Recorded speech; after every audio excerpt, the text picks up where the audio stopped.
Angel-6942 calling in. And Doris too. Angel-6942 calling in. And Doris too. Angel-6942 calling in. And Doris too. The date in human years is Friday, the 3rd of December 2021. And it wasn't until Doris asked me last week I realised that I had no idea what the human host's name was. I mean, it's strange being in a body that you have no idea what it's been called. And I tried looking at letters and bills to the human host, but I can't see the name. It just seemed to be blurred, like the words are moving. And when I try to listen, and neither I or Doris are in charge of the body, I can't hear what the human host's name is. It just talks, and they call his name, but it's blanked, like it's been censored. It's very strange, guys. I don't know what's happening. And it's the same for me. Which makes me suspect that you have something to do with it. It's a total mystery to me, just like that new COVID variant called Omicron. I thought that was the name of a giant robot that turned into a truck. Apparently, it's a new mutation of the virus first discovered in South Africa, and people think that it may be more infectious than the other variants, but they're not sure if it causes more illness than others, and they're not sure if it's resistant to the current vaccine. Yeah, but that doesn't stop the media from generating a load of fear and hype, does it? The UK government has acted quickly, and it's banned flights from countries where they've discovered the new variant of COVID called Omicron, and they've also passed a law saying that you must wear a mask in shops and on public transport, and if you don't, you risk a fine of £200. Which is nothing to be sneezed at. The rumours are that those who are on the Bakerloo line, Jubilee line, Metropolitan line and Hammersmith and City line may not even have to wear a mask, because Mayor Sadiq Khan of London says that he may have to scrap at least one of those lines due to Transport for London's financial shortfall. Mismanagement. Though I suppose it means that more people will be encouraged to cycle into London. Or maybe they should just avoid central London totally. I mean, with the tube closures, and do you know what they did? They've reduced the bus stops in central London. So they've taken away the bus stops, but they left the bus shelters there. So some people think it's still a bus stop and they're waiting for a bus that never comes. And they've moved the bus stops and the buses further apart. So if you're not quick enough, you miss your bus. And because there's such a gap between bus stops, it makes it really difficult for the disabled and the elderly to do their shoppings. And the people that are officially disabled but find it hard to get about and get very tired. So they made it virtually impossible for them to get around in central London. I mean, I don't know why they don't just drive to those shopping centres out of town, because with the cost of driving into central London and the cost of parking, it makes it impossible. I mean, it looks like they're turning central London into some sort of ghetto for the able-bodied woke. There's also been plenty of natural disasters this week. A storm called Arwen hit the UK and knocked out all the electricity of the north of the country. And also in Birmingham, a manhole burst into flames. Must have been the Curry Mile. No, it was an electrical fire that caused it. I know, it was a joke.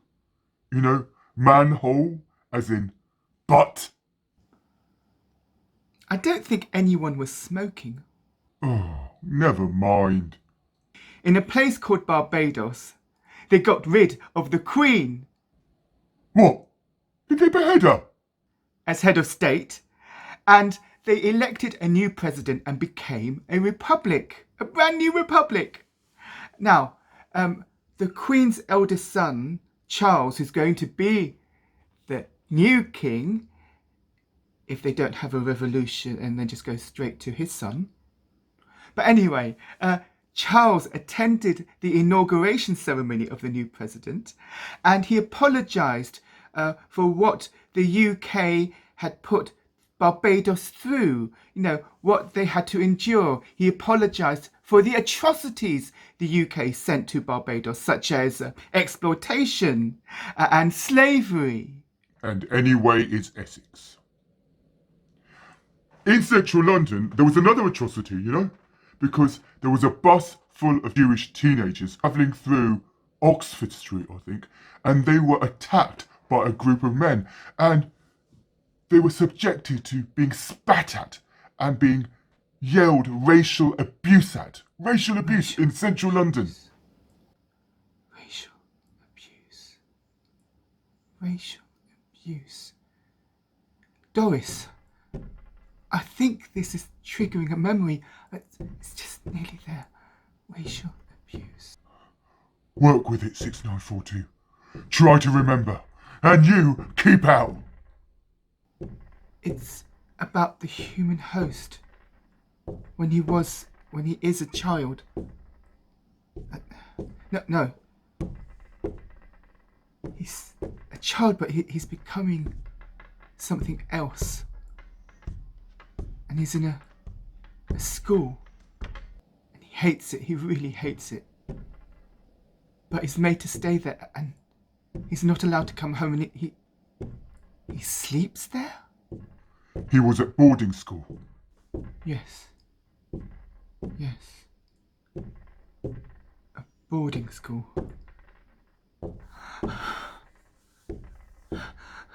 And it's cold. It's so cold. It's cold on the outside. But on the inside, it's freezing. It's freezing.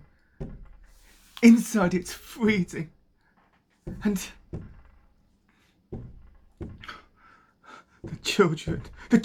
Children. I hate children! The children. They call each other names. Horrid names. And the children. No. Not children. Boys. Only boys in this school. And the boys, they're really in charge. The adults think they're in charge, but it's the boys that are in charge. The boys that control everything after the teacher goes away. And the teachers, they don't really care. The teachers don't care at all. They just let the boys get on with it. Work with it, 6942. Not a single teacher cares. No. There is one teacher. One teacher that cares. Think. What was his name? What did he look like? He was kind. And he was fatherly. And he was a whole mess of hair, both on his head and on his face. And he smoked. He smoked a pipe. And that pipe smelt of something sweet. The pipe smelled of vanilla. And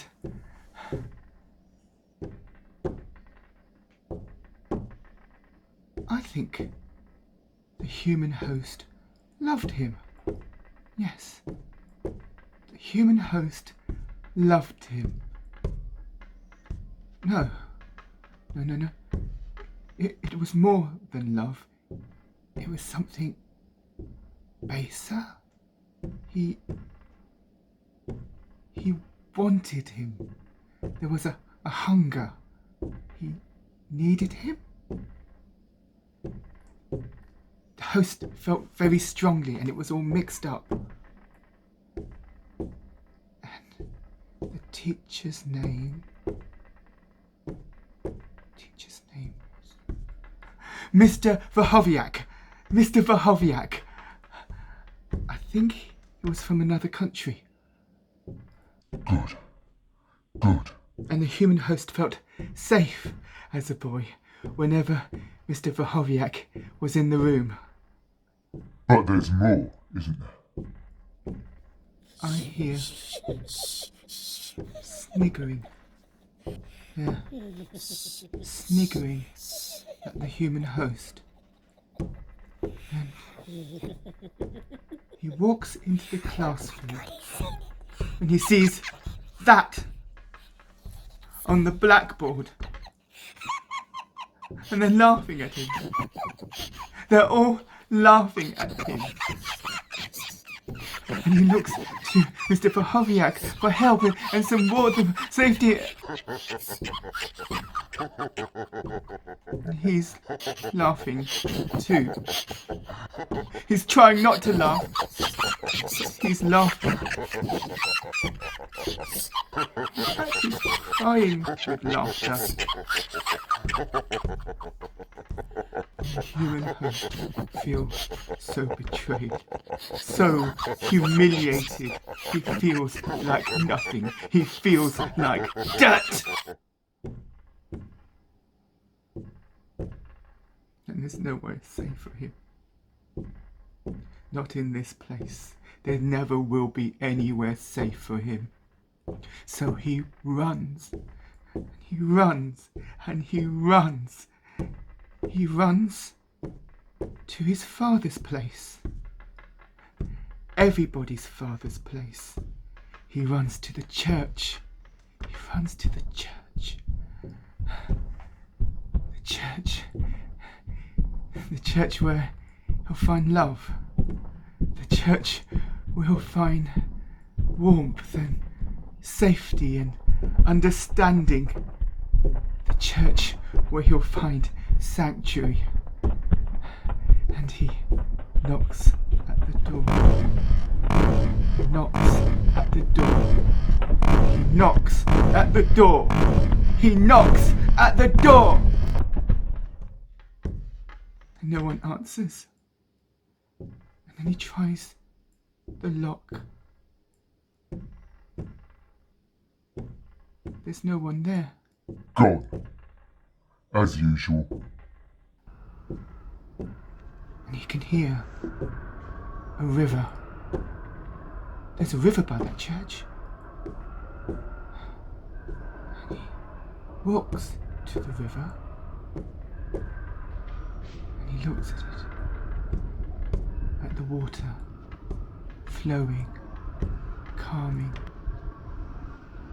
It sparkles and it glistens and it moves away. Freely. Running freely. It's so inviting to get away, to be safe in the water's embrace, because there's nowhere safe in the world. There's nowhere for him in the world.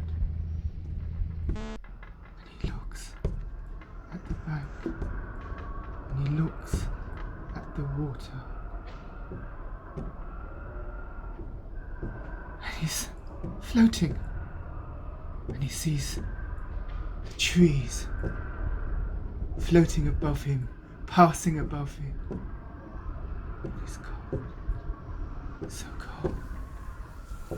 The water is enveloping him. It's covering him. It's so cold.